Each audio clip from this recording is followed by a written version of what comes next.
Bonjour et bienvenue au Financial Market Weekly Reports. Moi, c'est Serge Kakilembe de Trading Wall Street TV et durant cette rubrique hebdomadaire, nous allons analyser et nous allons faire le point sur Wall Street, c'est-à-dire les news, le calendrier économique, les principaux indices boursiers, le bond market, le dollar américain, les matières premières et crypto-monnaie. Et en fin d'émission, je vais vous donner de plus en plus d'informations sur mes services et comment me contacter.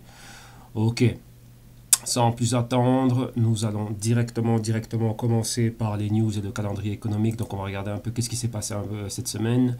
Alors qu'est-ce qu'on avait? Ici nous avons Stocks right into North Korea danger zone before Monday open. Donc vous voyez ici ce qui s'est passé dernièrement durant la semaine.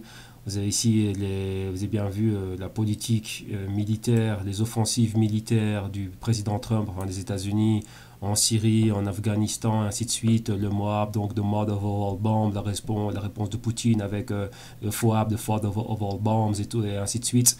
Donc vous voyez bien que là, c'est en train de se passer. Là, vous avez ici un historique du Dow Jones Industrial Average, S&P 500 et Nasdaq Composite. Donc, vous voyez un peu ici leurs gains depuis, on va dire, fin 2016 à maintenant. Donc, on a des gains qui ont atteint, qui sont au-dessus des 15%. Maintenant, ils ont un peu chuté. On est plus ou moins on se rabaisse, on retourne un peu vers les 10%. Donc, on voit un peu tout ce qui s'est passé.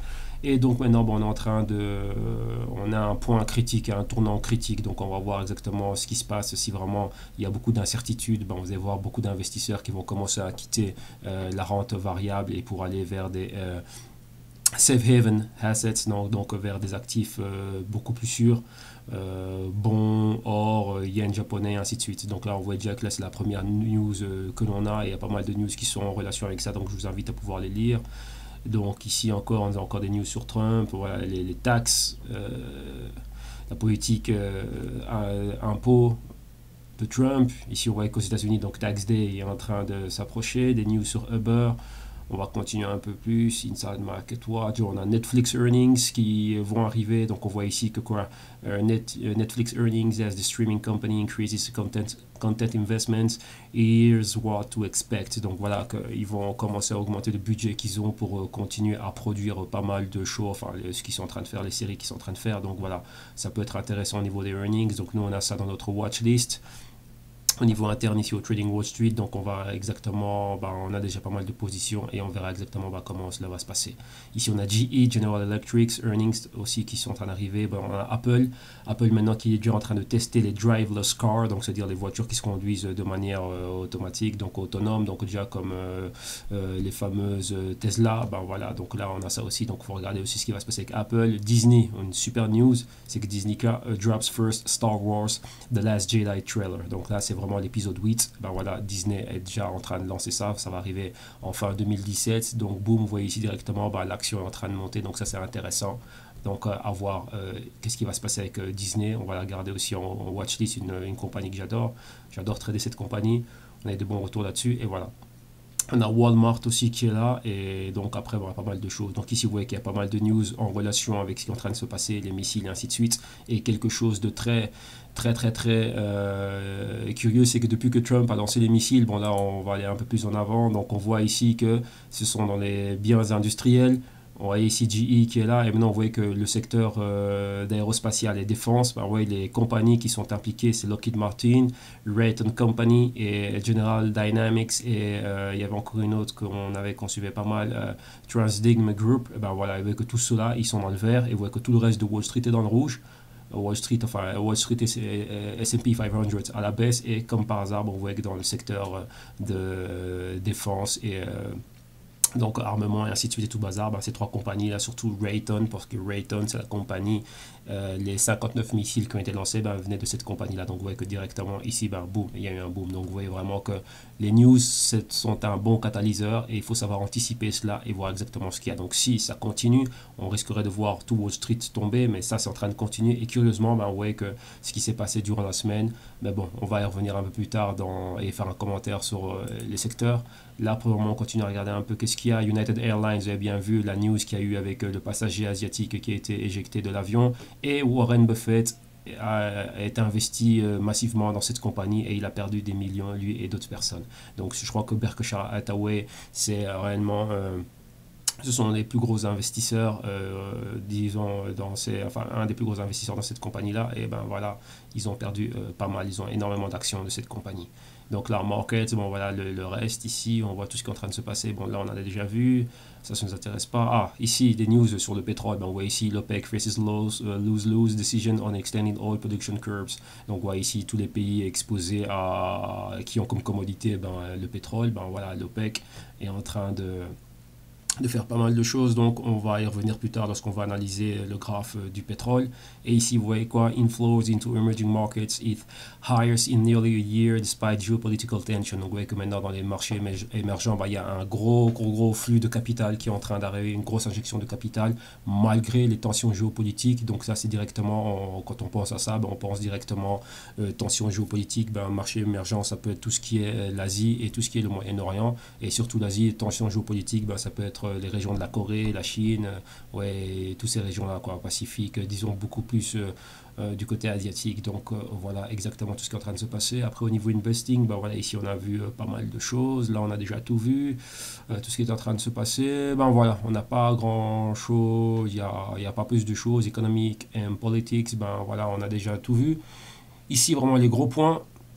Alors maintenant on va retourner un peu, on va regarder le calendrier économique. Donc voilà, on a la semaine du lundi 17 au vendredi 21. On va regarder vraiment ce qui était très important. En Chine, durant la nuit du dimanche au lundi, on aura quoi? Le GDP, donc GDP growth rate quarter over quarter Q1 et GDP growth rate year over year de Q1. Et donc voilà, donc le PIB reste haut, on est quasi au 7%, enfin presque au 7%, donc ouais, ça reste raisonnable et bon. Et au niveau trimestriel, un peu, on se stabilise, donc ça reste pratiquement pareil. Ensuite, Tuesday, le 18 avril, mardi 18, qu'est-ce qu'on a? On a Reserve Bank of Australia Meeting Minutes, et ça c'est à voir avec les décisions de type d'intérêt, donc c'est une grosse news, donc on n'a rien, mais ils vont commencer à parler, enfin pas de forecast ni quoi que ce soit, mais ici ça a à voir avec la décision des types d'intérêt, que moi je pense qu'ils vont laisser inchangé, vu que tout tourne autour de la Fed, c'est plutôt eux, et après tout le reste, tout le monde s'aligne un peu. Et après ici, qu'est-ce qu'on a? Thursday, April 20th. Là, c'est quoi? On va directement au Japon, donc le jeudi 20 avril. Et on a au Japon, qu'est-ce qu'on a? On a la balance de commerce du mois de mars. Et on voit que voilà, les chiffres restent verts. Donc on voit que le Japon, c'est une économie un pays très industrialisé. Et on sait bien qu'ils exportent. Ils exportent quoi? Tout ce qui est Toshiba, Toyota, Honda et tous ces trucs-là. Voilà, et Sony, c'est ceux qui exportent tous ces trucs-là.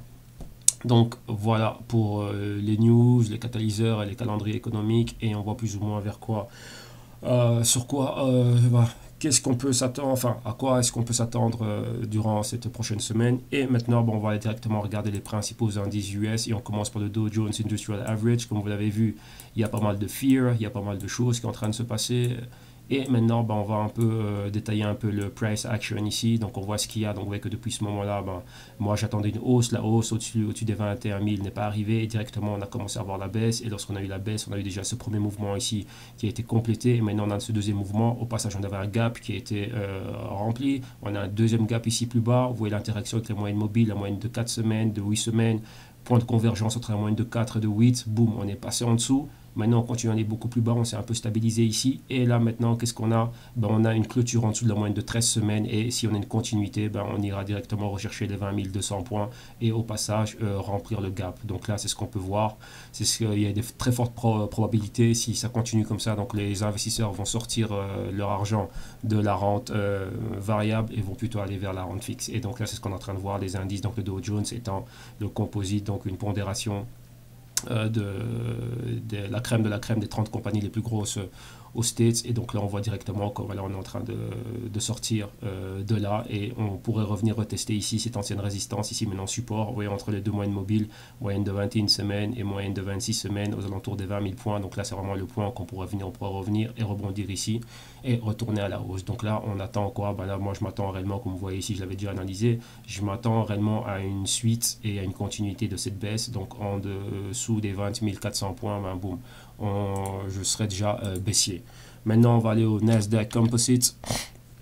le Composite, Nasdaq Composite, boum, on a, et Nasdaq Composite, on est en train de le voir, on voit que le volume baissier, il est là, 2 milliards, c'est la moyenne 2 milliards de contrats, c'est la moyenne hebdomadaire, et là, vous voyez, boum, on y est. On était toujours en inside weekend, vous voyez cette grosse bougie haussière, une petite baisse ici, là ça pouvait être comme une espèce de flag, bullish flag ici, maintenant on a continuité, vous voyez, point de convergence entre les moyennes de 4 et de 8, on est en dessous, on a dépassé les 50% de cette grande bougie haussière, boum, on se rapproche vers son point d'inception, vers son point initial, et là on a une clôture juste au-dessus de la moyenne de 13 semaines, donc là maintenant quoi, ce serait continuité, aller en dessous de la moyenne de 13, en dessous de cette bougie là, et au passage on voit ici qu'on a un gap, et donc ce serait quoi, retourner vers la moyenne de 21 et 26 semaines, en même temps on voit qu'on est dans un canal haussier, ici on était en zone de résistance du canal haussier, là maintenant on retournera en zone de support du canal haussier, aux alentours des 5600 points, c'est très probable, d'abord les 5650, et ici les 5600 points, donc on s'attend réellement à une baisse, il y a vraiment une continuité, et là vraiment je serais déjà prêt à être baissier en dessous des 5750 points, donc ici en dessous, boum, à la baisse, et on continue. On va vers le NDX, maintenant c'est le Nasdaq 100. Et ici, qu'est-ce qu'on a directement? On a la même chose. Ici, le Nasdaq Composite, c'est plus de 2000, près de 3000 compagnies, si je ne me trompe pas, 2800, 3800, mais bon, voilà, c'est beaucoup de compagnies. Et maintenant, le Nasdaq 100, comme son nom l'indique, ici, c'est une pondération des 100 compagnies les plus importantes du Nasdaq. Et ici, maintenant, vous voyez que le volume baissier, il est là.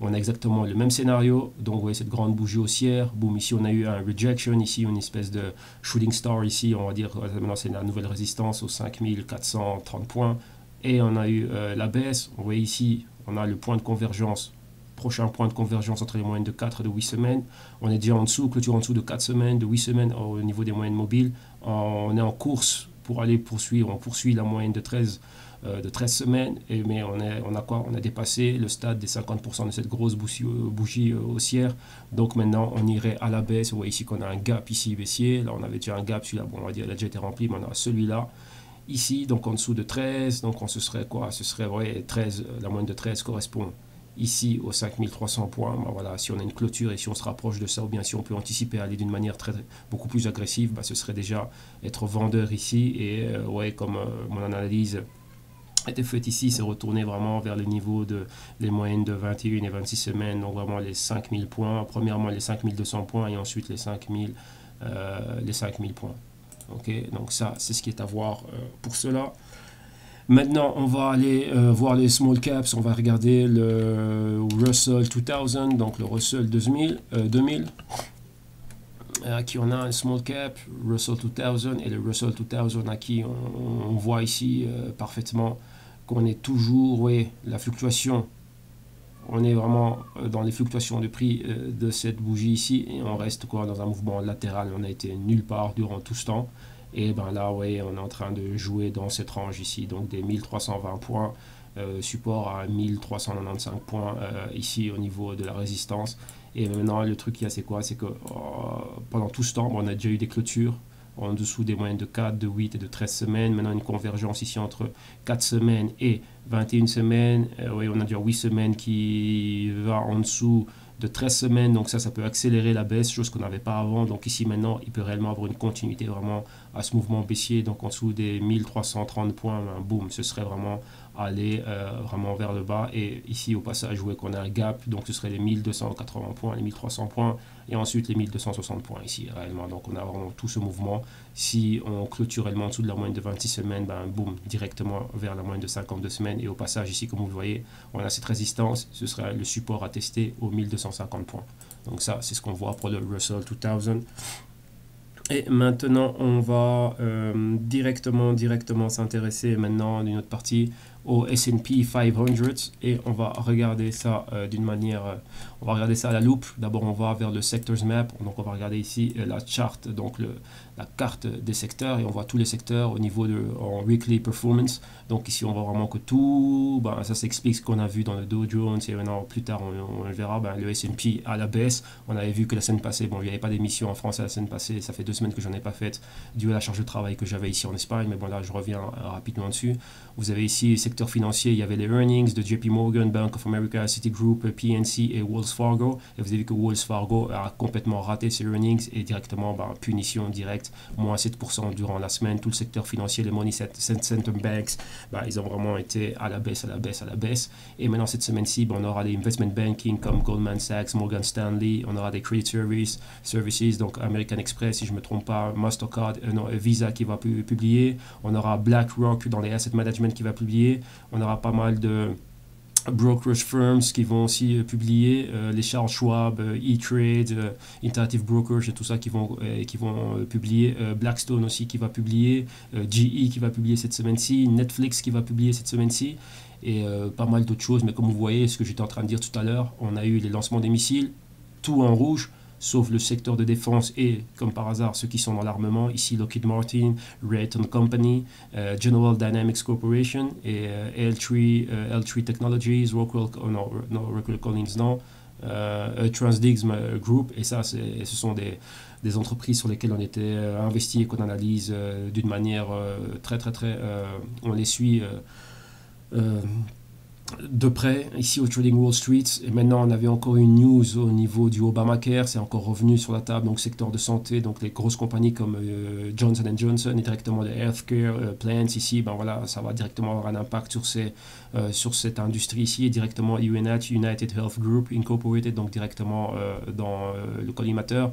On a aussi le secteur du pétrole, on a eu la baisse du pétrole. Le pétrole est remonté à son niveau de résistance en dessous des 52-54 dollars de baril pour le cru de WTI. Mais vous voyez qu'il n'y a pas eu de réponse au niveau de ExxonMobil, Chevron et d'autres compagnies sont toujours dans le rouge. Au niveau des services, Walmart, bonne semaine, mais Amazon et tout le reste mauvais. Vous voyez, Amazon avait eu un pic. Nous, on avait lancé une idée de trade à entrer à 860 pour aller chercher les 880 points qui a été bonne. Et directement après, on a vu un spike au-delà des 900 dollars l'action et on est revenu maintenant vous voyez, au 884. Donc, notre projection était bonne pour Amazon et c'était OK. Vous voyez, Disney qui vient de lancer l'épisode 8, le premier trailer, le film sortira en décembre 2017, donc là c'est déjà bon.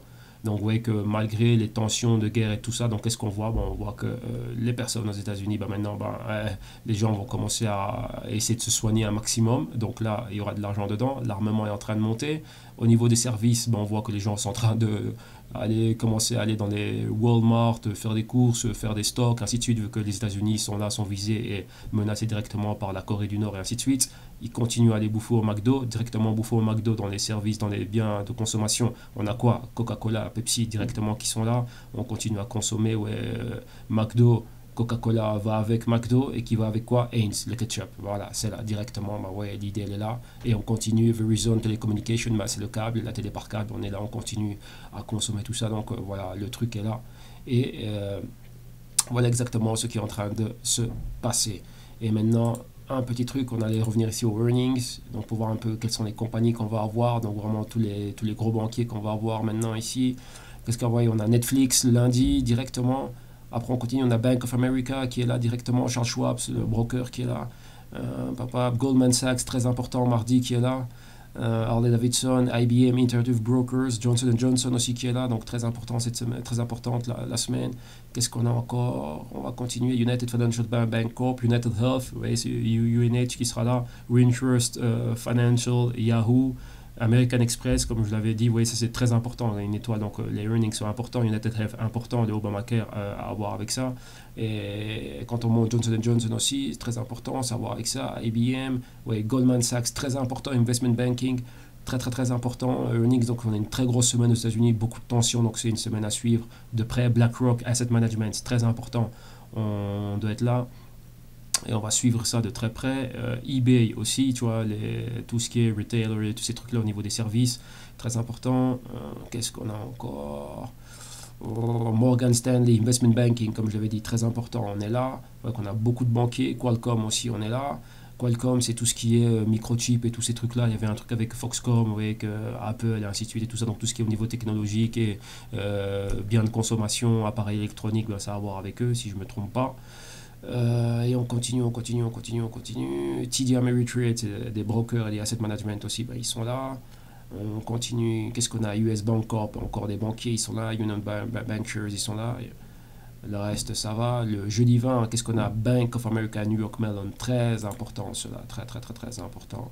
Ils sont où, ceux-là? Ah, ils sont ici, Asset Management, ils sont très importants, ceux-là, ils sont là. Blackstone, Private Equity, ben, ils sont là. On va suivre tout ça. E-Trades, ben, ça, ouais, ben, ce sont des brokers, ça sont très importants, ils sont là. Et qu'est-ce qu'on a, qu'est-ce qu'on a, qu'est-ce qu'on a? On va continuer. Pam, pam, pam. Philippe Maurice, international, ouais, les cigarettes, ça c'est là. Et qu'est-ce qu'on a encore de très très très important? De Travelers Company, ouais, c'est une compagnie qu'on suit. Verizon, très important. Visa, comme vous avez vu, ils sont là. Et le vendredi 21, on a encore pas mal de banques ici. Ouais, General Electric, GE qui va être là, qui va publier.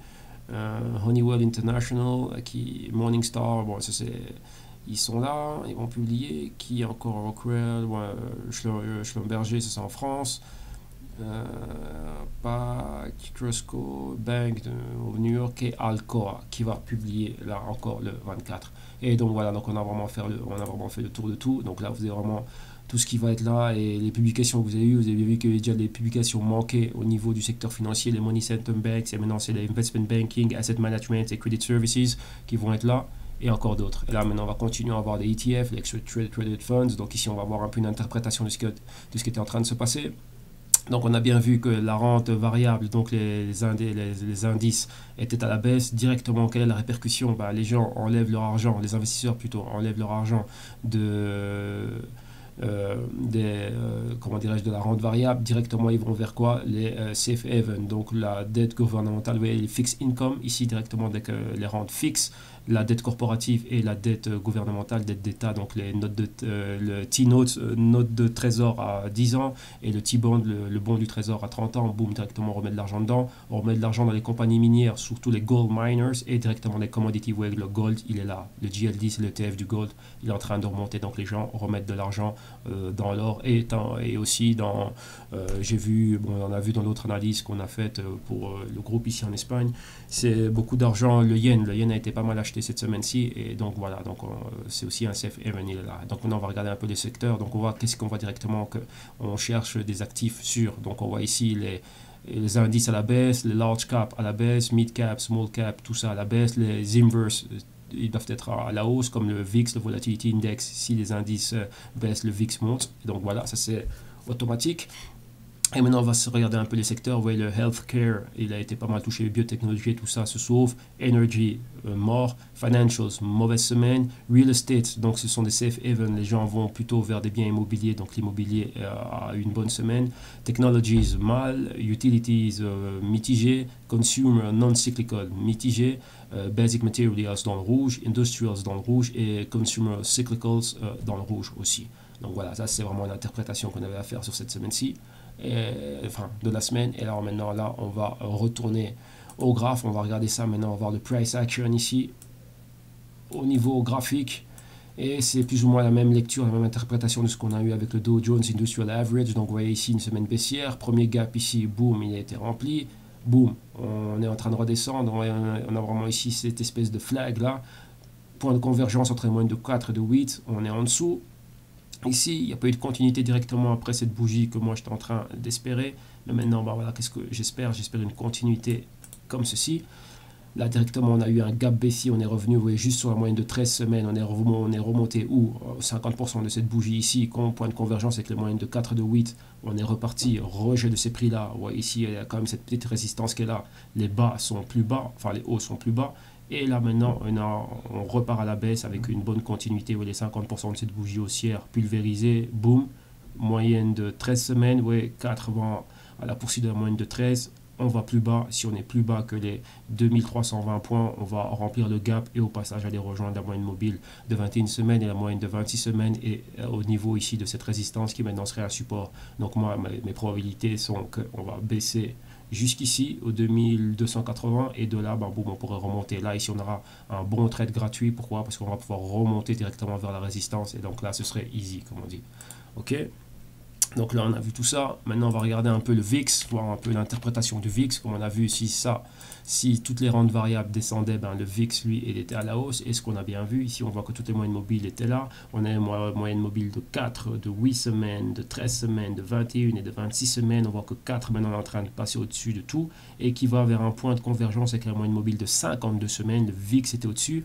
Et ici, directement, qu'est-ce qu'on a? On a la moyenne de 208 semaines, la moyenne de 104 semaines. Le VIX est déjà arrivé là.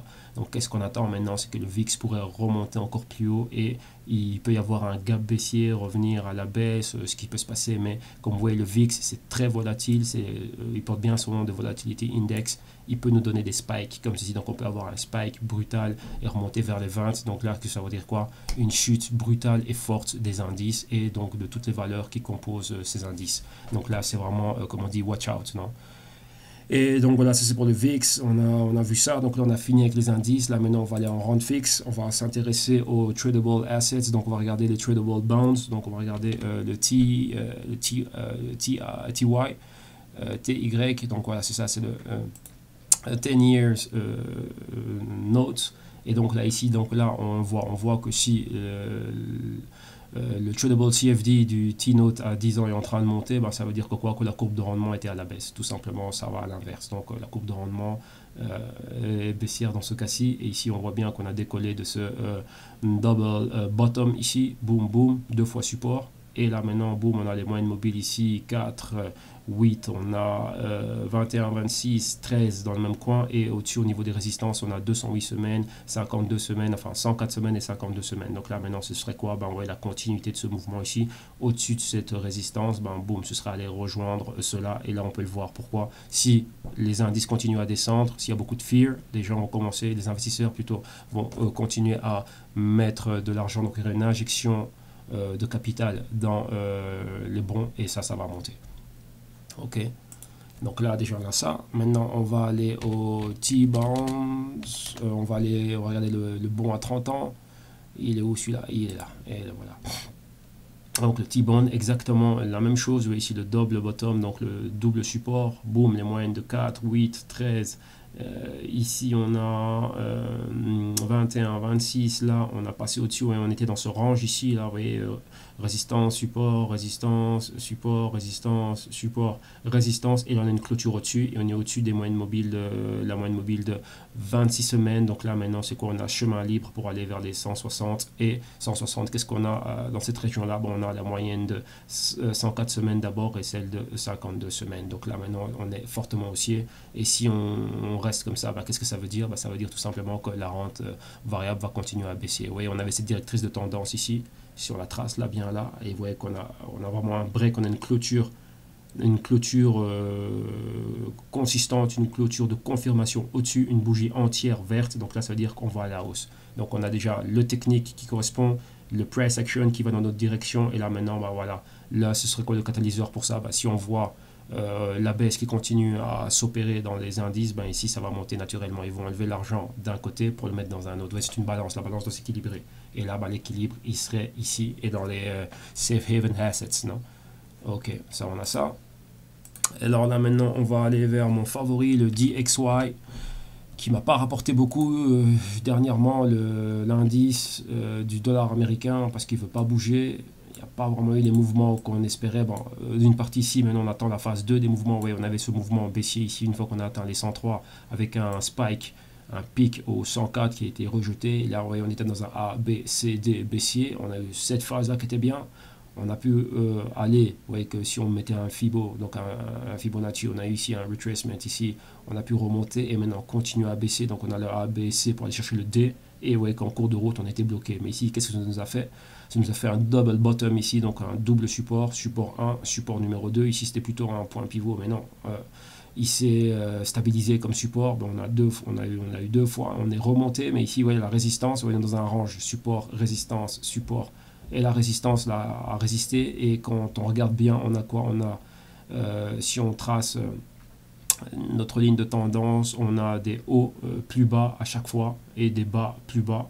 Donc maintenant, quoi? Ben, ici, on peut avoir un signal pour retourner et, disons, avoir les 50% restants du point de C à D, et ça compléterait le mouvement. Et tout justement ici, qu'est-ce qu'on voit? On a directement la moyenne mobile de 52 semaines qui serait ici. Donc maintenant, on va voir, il y a un petit gap aussi ici. Si réellement on a ce rejection candle ici, le bearish rejection candle, si vraiment il est confirmé, ben, on retournera en dessous des moyennes mobiles de 4 et on irait à la baisse. On doit se rendre compte d'une chose ici, c'est quoi? C'est qu'on a beaucoup de moyennes mobiles. Oui, on a la moyenne mobile de 4 semaines comme support, on a 21 semaines ici comme résistance, 26 semaines là, et 13 et 8 ici en plein milieu. Donc là, ça explique vraiment ce mouvement latéral qui est là, mais maintenant, voilà, on a besoin d'une direction et on verra exactement ce qui va se passer. Sans oublier que Trump, maintenant dans sa nouvelle politique, il veut un dollar beaucoup plus faible pour qu'il soit beaucoup plus compétitif, parce qu'il y a eu beaucoup de, comment dirais-je, beaucoup de problèmes avec la Chine. Ouais, ils accusaient la Chine d'être des currency manipulators, donc de maintenir leur devise, donc le yuan, le renminbi, le maintenir vraiment très bas. Et ça, vous devez savoir que ça favorise la Chine, quoi, au niveau de ses exports. Et maintenant, ben, les États-Unis n'exportent pas vraiment de grand-chose. C'est vraiment un pays qui produit beaucoup de services, donc Netflix, Facebook, et ainsi de suite, et tout ce que vous voulez. À part Apple, mais Apple est fabriqué hors des États-Unis. Donc maintenant, bah, son truc, c'est ça, c'est s'il veut avoir une économie physique, comme il veut ramener des infrastructures et ramener des industries, ramener des produits made in America. Donc s'il veut après exporter ces produits-là, bah, il aura besoin d'avoir un dollar faible, ça va pouvoir l'aider. Donc ça, c'est vraiment ce qu'il y a à voir de ce côté-là. Donc là, bon, on attend ça et on verra exactement ce qui va se passer. Donc voilà, pour le moment, il n'y a pas vraiment de direction. Si on remonte, ok, mais pour le moment, moi, je vois plutôt encore une baisse et qu'on complète ce mouvement. Si on retourne à la hausse, ben voilà, je serai déjà prêt à être positionné à l'achat au-dessus des 100 à 50, voire même 102. Et si on va à la baisse, ben voilà, en dessous ici, ça ce serait vraiment aller d'une manière très agressive au niveau des 100, ou bien être encore un peu plus bas ici, disons 0,5 points plus bas. Ok, donc là on a vu le dollar américain et maintenant on va s'intéresser aux commodities. On va regarder le crude WTI. Et ici il y a des choses très intéressantes. Vous avez vu que le secteur, les compagnies du secteur étaient mal. Donc là on voit vraiment tout le potentiel haussier que peut avoir le pétrole. Et moi c'était un truc que j'étais en train d'attendre. Mais maintenant qu'est-ce qu'on a ici? On avait cette maudite résistance ici. Vous voyez qu'on a eu un gros range. On a profité de la baisse. Cette baisse a été rapide. Ça on n'a pas profité de ce mouvement-là. On pensait plutôt à ce qu'il y ait une continuité, mais qu'est-ce qu'on avait? On avait oublié une chose, c'est qu'on a un patron qui est en train de se dessiner. Vous voyez, on avait comme on va le voir ici, on a des bas plus haut, ouais, bas plus haut, plus haut, plus haut, plus haut, plus haut, et on a une espèce de triangle qui est en train de se former, ouais, un triangle ascendant, tu vois, un triangle ascendant. Donc le support va à la hausse, mais la résistance, elle reste horizontale. Et donc maintenant les probabilités, on voit vraiment que le patron s'est confirmé. Encore ultimement ici, c'est confirmé avec la moyenne de 52 semaines comme support. Vous voyez qu'elle est parfaitement ici comme support. Donc parfaitement, quand il y a eu cette baisse, boum, rejet ici. Moyenne de 52 semaines, et là maintenant on remonte. Là maintenant, qu'est-ce qu'on a eu? Par contre, on a eu des bonnes opérations en profitant de cette hausse, vu qu'on avait quoi, comme je dis, des trades gratuits.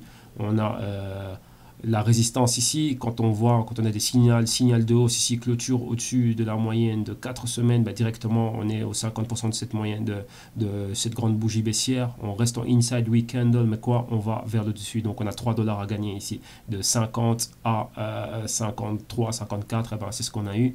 Et là, on est déjà out. Et maintenant, bah, voilà, on est retourné au niveau de résistance ici. Oui, on est pratiquement en dessous. On a les 54 dollars le baril. Et on est là à 53, 25. Donc maintenant, c'est quoi la probabilité? Ben, on peut continuer comme ça. Rejet, revenir ici, support, bam, bam, bam. Et à n'importe quel moment, ben, on peut avoir un break de cette résistance et aller beaucoup plus haut. Moi, j'ai mis 55 dollars parce qu'on a les mèches. Mais réellement, si on prend les niveaux de clôture, ce serait les 54,25, 54,50 et trop dessus. Mais pour aller d'une manière beaucoup plus conservatrice, 55,50, boum, je rentre dedans. Là, oui, je suis déjà prêt pour la hausse. Mais là, maintenant, on a des points d'éventualité. Ici, on peut l'avoir vers le mois de juin, ou on peut l'avoir en fin d'été, on va dire mi-août, et ainsi de suite. Donc on va voir exactement ce qu'il y a. Et on a vu aussi qu'on a des news au niveau des tensions au Moyen-Orient, Syrie, Afghanistan, Arabie Saoudite et tout ça, l'Iran qui est toujours là. Et maintenant, il faut savoir aussi l'OPEP, qu'est-ce qu'ils vont décider de faire et qu'est-ce qui est en train de se passer. Donc on verra. Donc il y a beaucoup de tensions au niveau du pétrole, mais bon, ça, ce sont les probabilités qui sont là. Et si on retourne à la baisse, on retournera à la baisse et on va être prêt à le prendre. Mais qu'on est dans une configuration haussière, et je maintiens toujours ma position haussière et on est prêt ici au Trading Wall Street à anticiper ces mouvements haussiers, mais pour le moment, voilà, on va spéculer comme ça et on va gagner comme ça. Donc là, on a déjà eu ça. Maintenant, on va aller regarder les gold, commodity, gold futures. Et ici, on est dedans. Et là, vous voyez qu'on a le gold. Et on est dedans. Ça a été une magnifique semaine.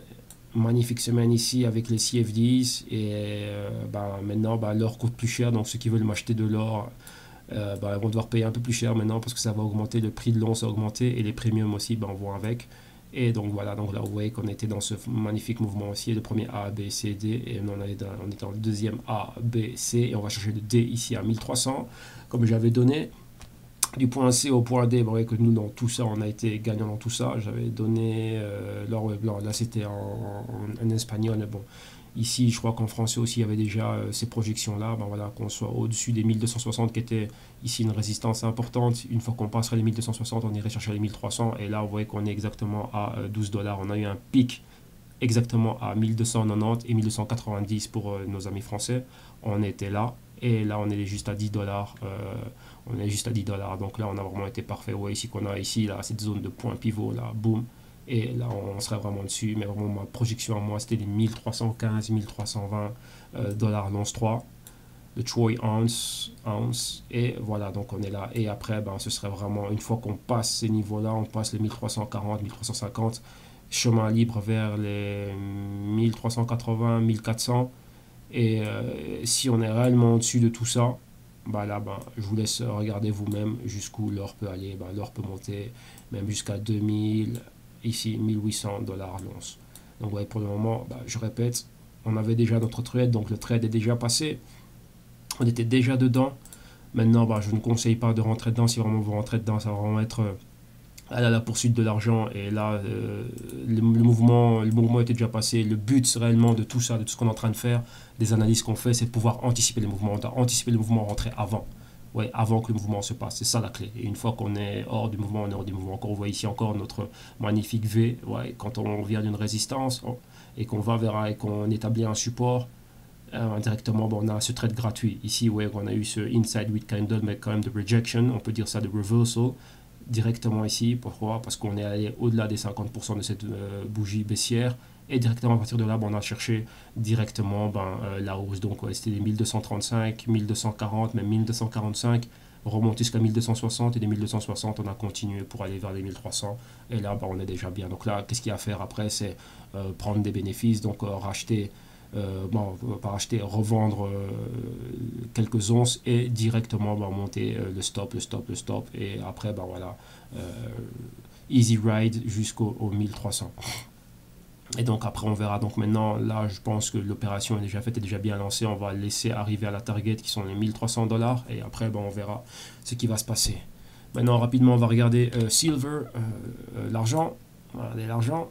Et l'argent, l'argent aussi était pareil dans la même configuration ici. Mais qu'est-ce qui s'est passé ici? Vous voyez le A, B, C et le D est vraiment, c'est les 20 $ que je donne comme target. Mais pour le moment, on est revenu où? On est en zone de résistance. Donc ici aussi, on a eu la même chose. Ça nous a mis une inside week, deux inside week, candle pour vraiment revenir là. On a la moyenne mobile ici de 52 semaines que vous voyez ici, là en rose. Voilà, on va mettre ça un peu plus grand comme ça, on verra beaucoup plus clair. Voilà, on va regarder le niveau de résistance là, on va le mettre comme ça, vous voyez là, et vous voyez qu'on avait toutes les moyennes mobiles qui étaient là, et 21, 26 semaines, 4, 8, 13 semaines ici, 52 semaines là, 208 semaines ici, et on est au-dessus de tout. Et là maintenant, bam, on est au niveau de résistance, et vous voyez ici que moi, j'avais quoi? J'avais les probabilités de mouvement que ça allait aller monter, descendre, et que le marché va toujours on va dire en scie, en dents de scie. Et là, voilà, ça s'est passé. Et là maintenant on a eu ceci, on est revenu là, et maintenant voilà, on a eu ce mouvement là, et maintenant on attend beaucoup plus de mouvements, et on va voir maintenant comment est-ce qu'on va pouvoir retourner. Et aussi lorsqu'on est en train de regarder, on avait une figure chartiste, donc pattern, on avait le head and shoulders pattern, donc épaule, tête, épaule inversée, ici le cou, et ouais, le cou est juste ici maintenant. Là c'est le niveau de résistance. Si on est au-dessus de ce niveau là, ouais, comme j'étais en train d'analyser ici, on ira chercher le point D beaucoup plus haut.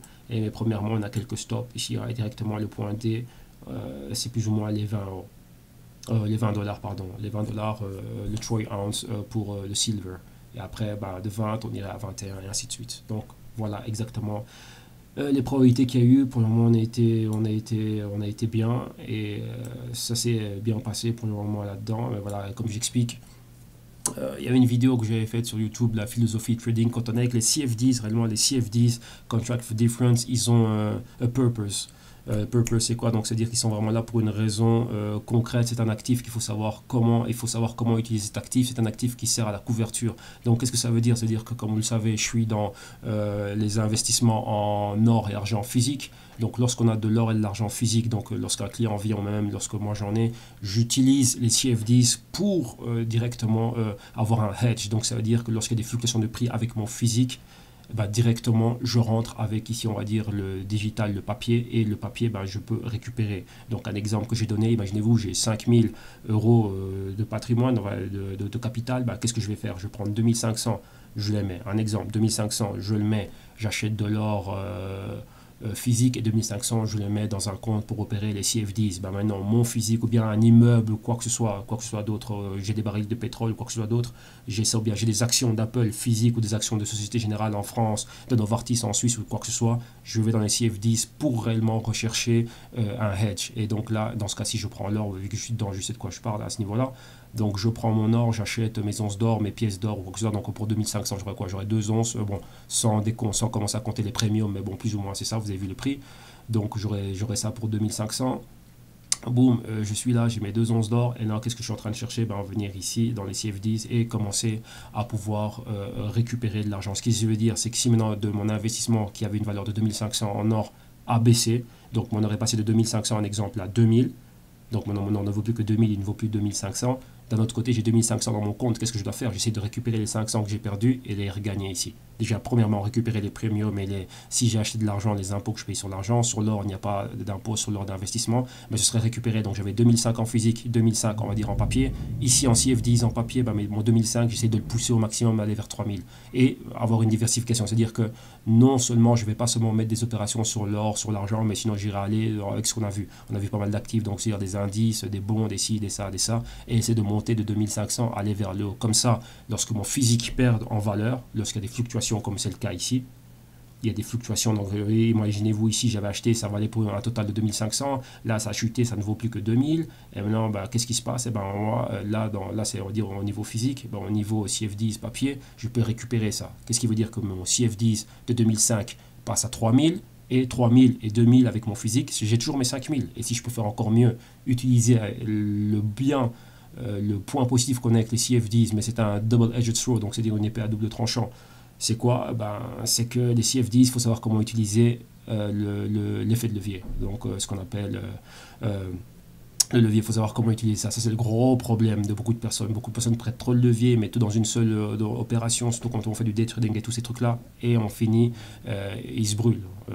Ils se brûlent les doigts et ils sont morts et ne comprennent pas ce qui se passe. Non, il faut savoir le faire comme le fait un banquier d'investissement. C'est-à-dire savoir bien le faire, bien utiliser cela, bien gérer un portefeuille. Et là, on a des très bons résultats. On va pouvoir continuer à trader d'une manière consistante, disciplinée, et continuer vraiment à faire des bénéfices. Mais les CFDs ont ce qu'on appelle le purpose, donc vraiment une raison d'être. Réellement, c'est un actif qu'il faut savoir comment l'utiliser, et c'est ça le problème aujourd'hui. Les personnes n'utilisent pas de la forme adéquate, l'utilisent très mal, et c'est pour ça qu'il y a beaucoup de pertes. Il y a une vidéo aussi que j'ai faite avec l'arrêté royal belge, qu'en Belgique on avait arrêté. Il y avait des études de l'AMF et du comité de l'autorité des marchés financiers en Belgique. Ils ont fait d'études, et le nombre de personnes qui étaient en train de perdre de l'argent, et une des raisons qu'ils donnaient, c'était quoi? Bah, c'était le manque d'expérience et le manque d'éducation financière, parce qu'ils ne savaient pas comment utiliser les CFDs, et beaucoup aussi étaient avec les options binaires.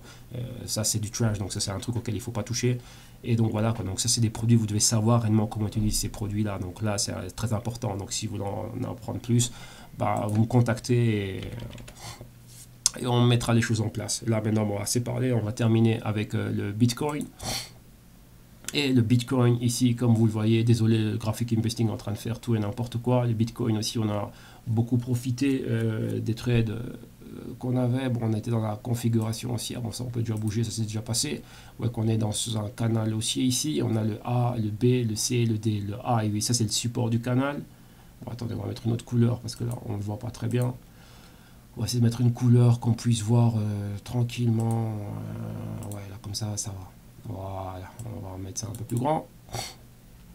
On va voir exactement, bah, vous voyez, ici, on voit ici le A, le B, le C, le D. Vous voyez, là, c'est le support du canal, là, c'est la résistance du canal. Et on est parti de A. Vous voyez qu'ici, j'en avais déjà touché avec cette mèche-là ici. Donc, boum, ça faisait la résistance, le support, résistance, support. Et maintenant, on va rechercher la résistance aux alentours des 1400. Là, vous voyez que nous, depuis que j'ai commencé à faire les analyses et je commençais à donner des points d'entrée, on a profité du Bitcoin depuis, ah non, déjà depuis un bout de temps, nous c'est depuis les 700 dollars, je ne sais plus exactement c'était où, vers les 700 dollars, ouais, c'est encore beaucoup plus bas, voilà, depuis ce point-là. Là, c'est le point à partir duquel on a commencé à profiter des Bitcoins. Et donc là, maintenant, bah, ça c'est super bien passé. Voilà, à partir de ce point-ci, on a commencé à profiter du Bitcoin. Vous voyez, comme je dis, on a toujours un trade gratuit. Lorsqu'on a une résistance, on descend en support, on a un signal d'achat, donc on peut racheter, on retourne en résistance et on va beaucoup plus haut. On a cherché le point B. Le point B, on a vendu pour revenir ici en résistance et maintenant de revenir en support, pardon. Rejeter la résistance, revenir au support et du support maintenant, bon, on est déjà retourné. Après, on est là et on est déjà out. On avait 1200 et on va attendre que ça puisse monter encore à 1300.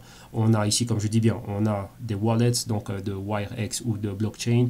On a nos portefeuilles Bitcoin qui sont déjà là, donc on a des Bitcoins réels. Et maintenant aussi, ben, on vient profiter ici d'essayer, on va dire, opérer sur le Bitcoin en CFDs pour récupérer ben, les petites commissions et ce qu'on perd. Et ici, ben, voilà, utiliser le levier et pouvoir gagner pas mal. Donc, comme je dis, il faut savoir exactement, il faut savoir ce qu'on est en train de faire, il faut connaître l'actif, il faut savoir comment le truc est en train de bouger. Et là, maintenant, ben, on va mettre ça Bitcoin en mensuel, comme ça vous allez voir un peu la projection qu'il y a. Voilà, là ça faisait déjà un beau bout de temps que j'avais déjà la projection du Bitcoin. Bon, là c'est marqué en espagnol parce que principalement, bon, comme vous le savez, moi je suis basé ici en Espagne, je gère pas mal de portefeuilles de clients ici en Espagne, j'ai des clients aussi en consultation privée ici en Espagne, au niveau boursier et tous ces trucs-là, au niveau financier et investissement. Et donc voilà, ben, c'est ici. Et là, c'était les analyses que l'on avait par rapport à ça et la projection que j'avais pour le Bitcoin. Là, je le dis. Et c'était déjà, ça fait plus de 6 mois là, que j'avais déjà fait ce truc-là. Et non, 6 mois, non, c'était vers octobre, non, vers l'été 2016. Et ici, la projection, c'était les 2000 dollars le Bitcoin. Et là, ben, vous voyez maintenant ici au niveau mensuel, vous voyez comment on a été profiter des points, point d'entrée numéro 1, numéro 2, numéro 3. Et là, c'était là, on a pu profiter réellement de tout ça. Et maintenant, bah, vous voyez, quand on regarde le Bitcoin, au niveau mensuel, vous voyez qu'on est vraiment arrivé ici à cette résistance là bien forte, la résistance des 1200. Bah, c'est pour ça qu'on a décidé de timer ici, sortir ici, lever les stops. Et moi, je suis déjà out de, on va dire, du CFDs parce qu'on a vraiment une grosse résistance. On peut monter jusqu'au 1300, mais ici, on commence à voir une espèce de patron qui est en train de comment dirais-je, s'élaborer, se confirmer et plus ou moins comme on a eu ici, ouais, au 700. Donc on a plus ou moins la même chose qui est en train d'arriver. Donc vous voyez ici qu'il y a eu une forte hausse. Ici, pam, pam, pam, pam, pam. Ici aussi, vous voyez que ça c'est quoi? C'est un patron d'escalier ascendant. Vous voyez, ça c'est une marche, deuxième marche. Vous voyez, à chaque fois ça monte. On a un ou deux mois baissier. Ça monte, un ou deux mois baissier. Mais ouais, on va jamais plus bas que cette grosse bougie baissière, haussière, pardon, ouais. On est juste au 50%, on touche un peu, moyenne de 4 et de 8, interaction, boum, on repart, on revient en résistance, break de la résistance, on va beaucoup plus haut.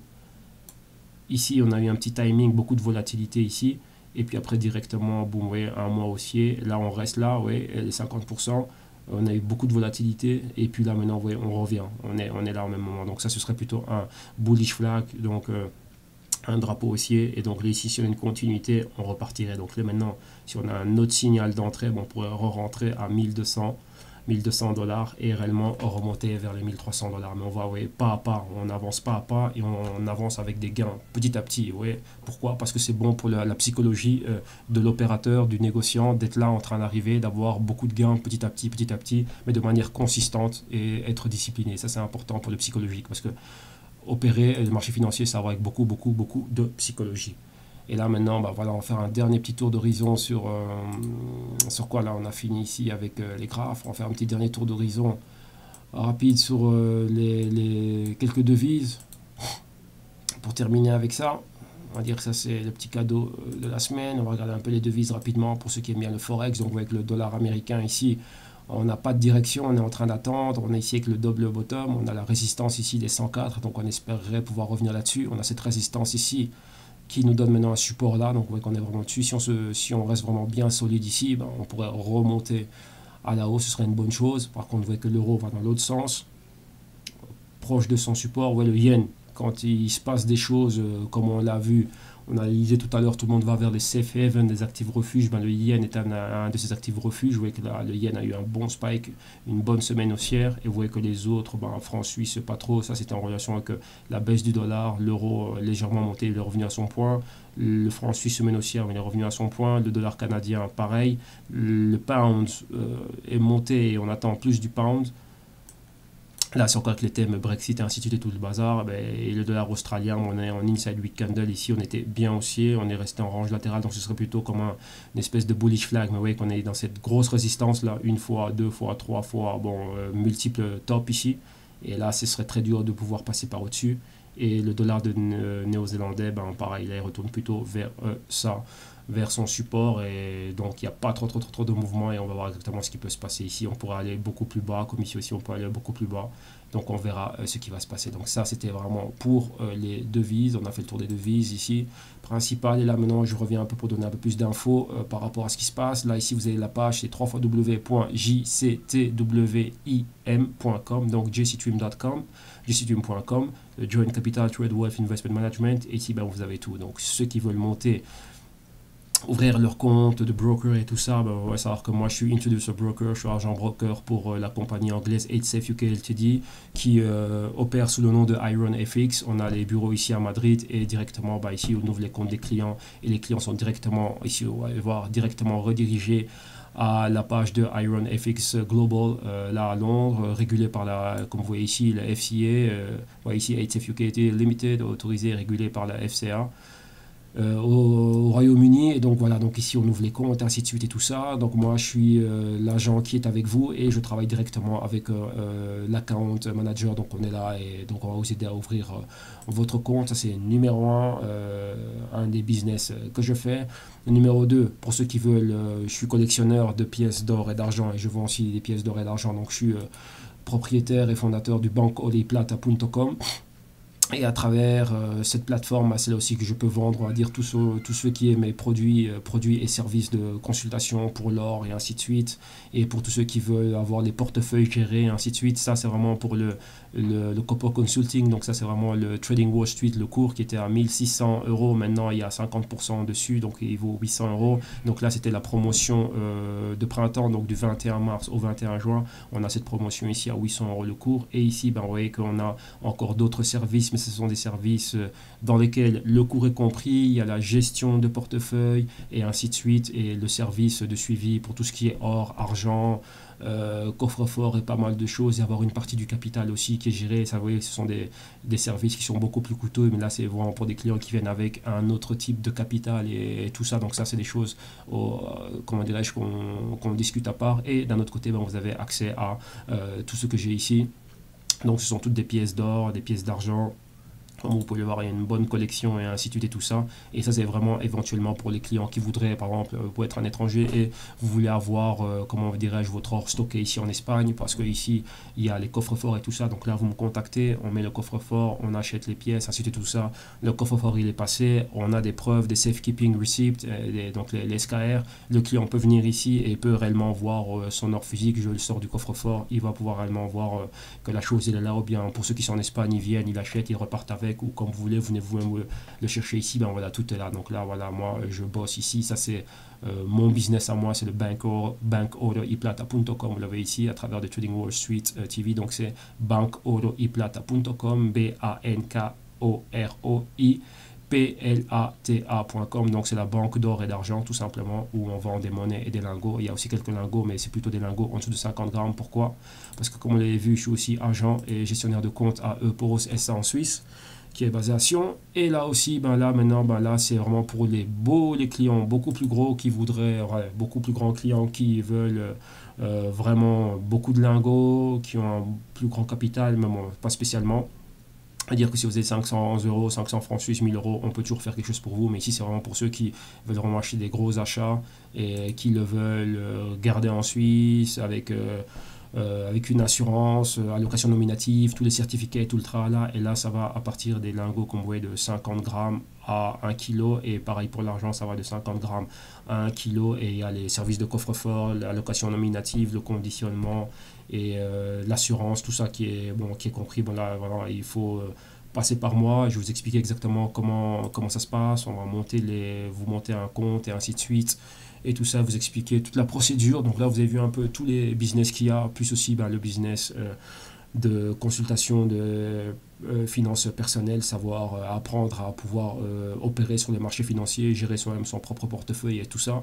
Donc pour le tout, et aussi bien sûr, je vais oublier le Bitcoin, si vous voulez avoir votre propre wallet, vous cliquez ici et vous allez être redirigé à une page. Donc ici, on clique, cliquez là directement et directement, on va directement ici à la page de Wirex. Et ici à Wirex, voilà, vous venez directement et vous pouvez avoir aussi votre carte Bitcoin et directement voilà, ouvrir votre compte, ainsi de suite et tout ça. Donc là, vous avez tout là qui est expliqué. Si vous voulez plus d'informations, formulaire de contact ici, nom, email, message, mettez aussi votre numéro de téléphone dedans, vous me l'envoyez, je le reçois et je rentre en contact avec vous, ou directement tous les jours de la semaine. Ça, c'est mon numéro. Ici, je réponds à WhatsApp, Viber et ainsi de suite. Je ne crains pas d'être dérangé parce que voilà, quand ici il n'y a que les gens sérieux qui m'appellent directement, donc il n'y a aucun problème. Vous voyez que ici tout est là. Tout est carré, tout est en règle. Donc voilà, donc il n'y a que les gens sérieux réellement qui m'appellent pour faire vraiment des vrais business, qui ont vraiment des vraies questions. Donc moi je réponds au WhatsApp, au Viber, au ce qu'il y a, ou vous laissez un commentaire ou quoi que ce soit. Voilà, je suis là et je suis disponible. Je trouve toujours le temps. C'est une question d'organisation, tout simplement, c'est tout. Je ne joue pas à les overbooker. Question d'organisation, tout simplement. Ok. Merci à vous. C'est Serge Kakidembe de Trading Wall Street TV. N'oubliez pas la page www.jctrim.com. Et on verra par rapport au temps. La semaine prochaine, on verra quand est-ce que je vais publier une nouvelle analyse spéciale de Trading Wall Street. Ok. Merci à vous. Passez une bonne semaine et à bientôt.